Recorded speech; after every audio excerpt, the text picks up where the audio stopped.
Stewie Griffin, the evil genius with world domination plans and an ego to match, has had his fair share of epic fails. But which of his plans truly flopped in the most spectacular way? Stay tuned as we count down the most jaw-dropping fail, and trust us, you don't want to miss number 1. It's Stewie at his most disastrously human. In this episode at number 7, we have the Griffin family addresses Chris's struggle with self-esteem due to his weight. Stop it! Chris, why don't you want to take your shirt off? 'Cause I'm fat. Oh, honey, no one thinks you're fat. Lois puts Chris on a strict diet and exercise plan to help him gain confidence. Honey, if you want to lose weight, I'll put you on a diet and your father can help you exercise. Really? But Stewie, ever the schemer, decides to exploit the situation for his own twisted amusement.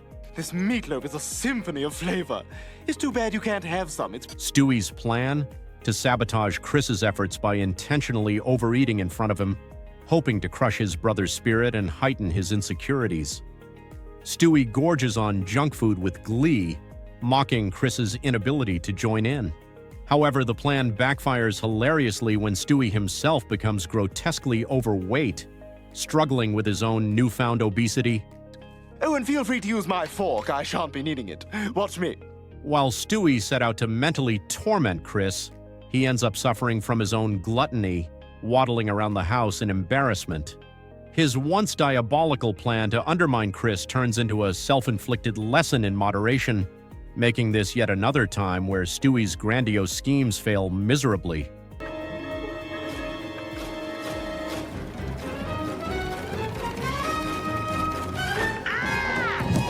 Stewie takes a bold shot at finally eliminating his mortal nemesis, his own mother at Lois at number 6, that perfectly encapsulates his over-the-top villainy.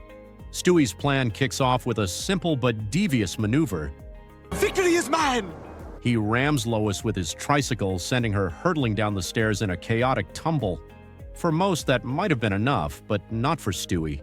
Displaying his signature flair for dramatic escalation, he proceeds to saw off the legs of a dresser, carefully ensuring it collapses directly on top of Lois. And just when you think he's done, Stewie takes it to a whole new level by lobbing a grenade into the wreckage, adding a literal explosive finish to his already diabolical scheme. It's a brilliantly wicked display of his capacity for mischief, perfectly in line with his usual theatrical methods. However, Stewie's plan suffers a critical flaw. The rules of life and death are temporarily out of order. With Death himself sidelined by a foot injury and unable to enforce the consequences of mortality, Lois miraculously survives the entire ordeal without so much as a scratch.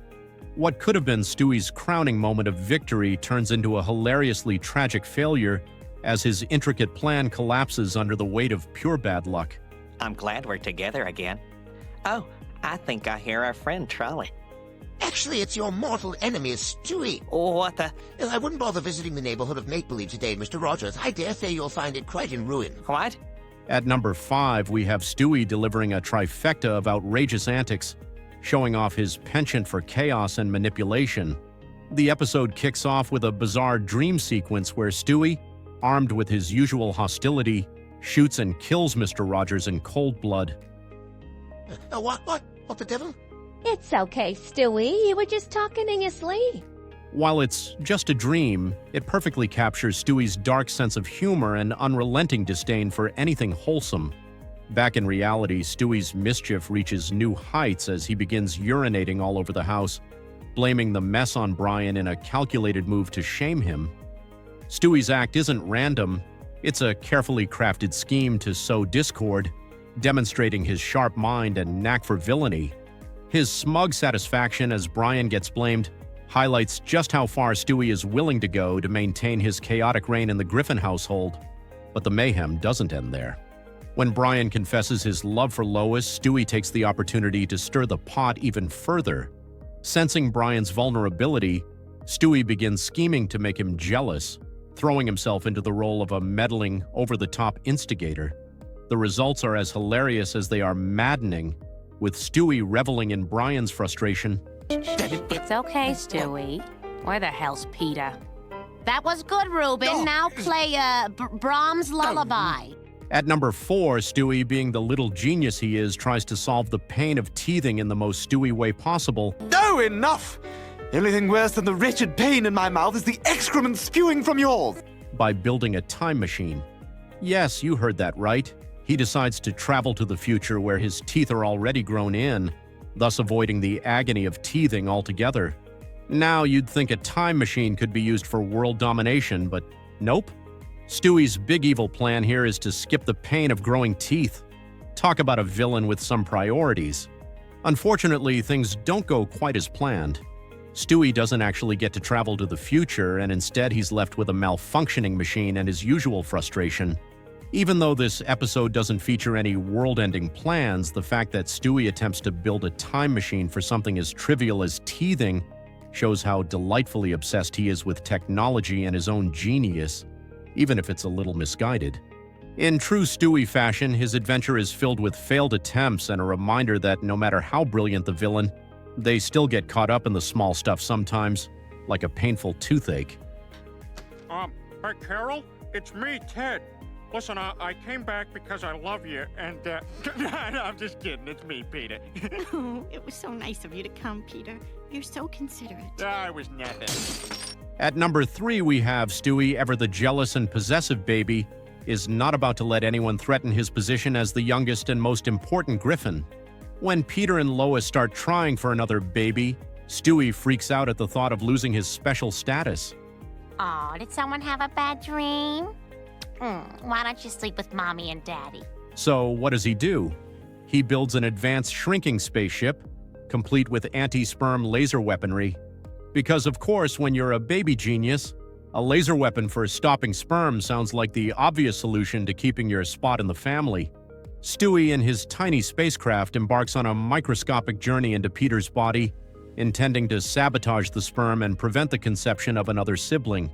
What follows is a showdown between Stewie and an even more brilliant evil sperm, Bertram, who, to Stewie's dismay, is a highly intelligent, equally scheming potential brother. Bertram, voiced by the legendary Wallace Shawn, is the perfect foil to Stewie's evil genius, and their rivalry is both hilarious and a little too intense for two sperm to be having. Stewie initially sees Bertram as a threat to his dominance, but as their battle escalates, Stewie has a brief moment of realization. Perhaps the two of them as evil brothers could cause some truly epic mayhem together. In a bizarre but totally Stewie-esque turn of events, Stewie's failed attempt at preventing his parents from conceiving a sibling leads to him questioning whether having another diabolical genius in the family might actually be kind of cool.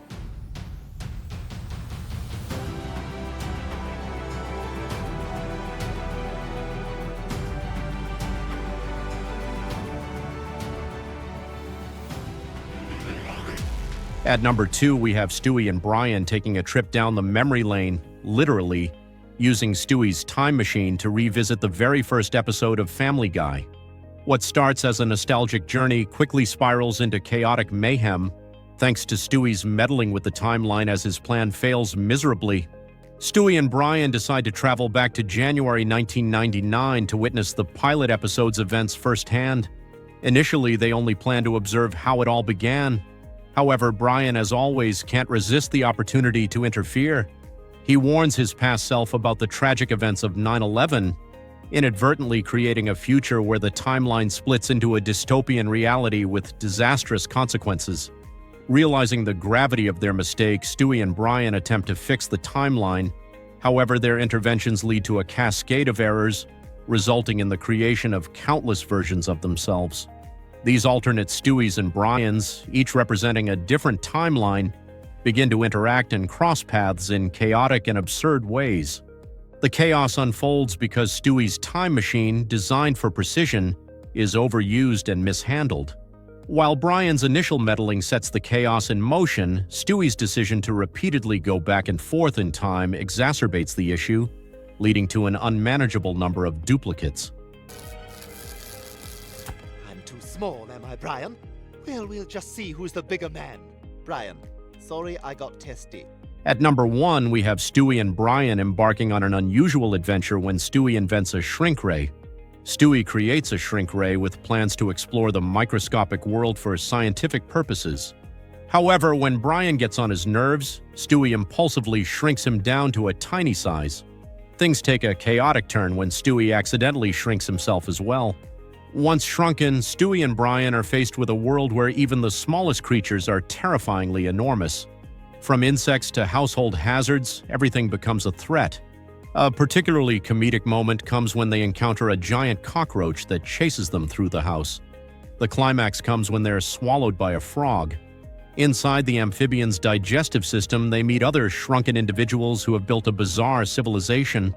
The odd inhabitants offer humor and a surreal twist to their journey. In the final act, Stewie and Brian work together to escape the frog's body and find a way to reverse the effects of the shrink ray. Their teamwork leads to a triumphant return to their normal sizes, but not without plenty of snarky banter and insults along the way. Stewie's invention of the shrink ray demonstrates his genius, but his impulsive behavior and short temper, especially when dealing with Brian, leading to the whole debacle and one of the most epic, miserable fails of him. Let us know your thoughts in the comments. Which of these moments shows Stewie's most miserable fail? Which scene had you over the edge? Be sure to hit that like button, subscribe to the channel, and ring the bell icon so you never miss out on more hilarious Family Guy content. See you in the next one.